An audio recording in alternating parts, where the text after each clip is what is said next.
নমস্কার, আমি বিশ্বজিৎ দে বলছি। বিশ্বজিৎ দে চ্যানেলটাকে অবশ্যই সাবস্ক্রাইব করবেন, লাইক করবেন।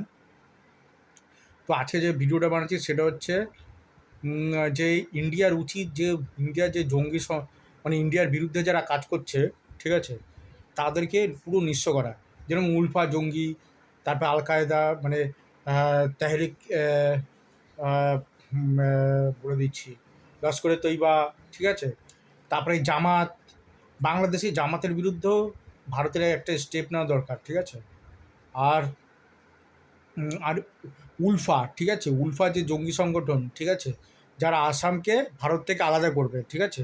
উলফাদের মেইন লক্ষ্যটা হচ্ছে আসামকে ভারত থেকে আলাদা করা, ঠিক আছে। এইটা ওদের লক্ষ্য, ঠিক আছে। এটা হচ্ছে উলফা জঙ্গিদের লক্ষ্য, ঠিক আছে।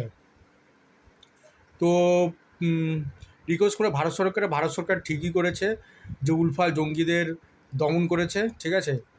তো অনেক কিছু কিছু জঙ্গি সংগঠন রয়েছে, ঠিক আছে, এখন বাংলাদেশ আর চীনের ষড়যন্ত্রে, ঠিক আছে, ওই সেভেন সিস্টার্সের ওখানে অনেক জঙ্গি সংগঠন তৈরি হয়েছে, ঠিক আছে।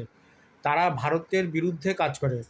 তো এইসব জঙ্গি সংগঠনের ওপর ভারতের অবশ্যই অ্যাটাক করা দরকার, সেটা ভারত ভালোই করেছে, ঠিক আছে।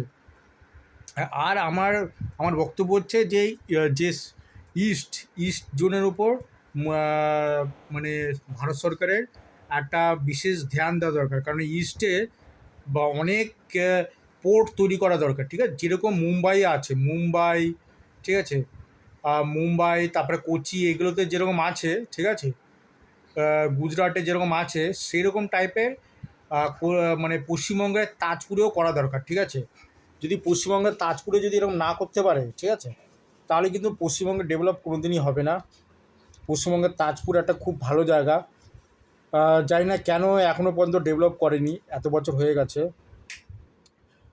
পশ্চিমবঙ্গের তাজপুর যদি একটা বন্দর করে দিতে পারে, তাহলে পশ্চিমবঙ্গের রূপরেখাই পাল্টে যাবে। তো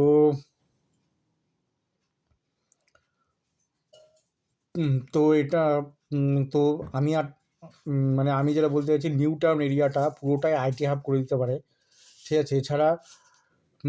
এছাড়া তাজপুর, ঠিক আছে, তাজপুরে একটা বন্দর অবশ্যই তৈরি করা দরকার। তাজপুর বন্দরটা যদি তৈরি হয়ে যায়, ঠিক আছে, তাহলে পশ্চিমবঙ্গের রূপরেখা পাল্টে যাবে।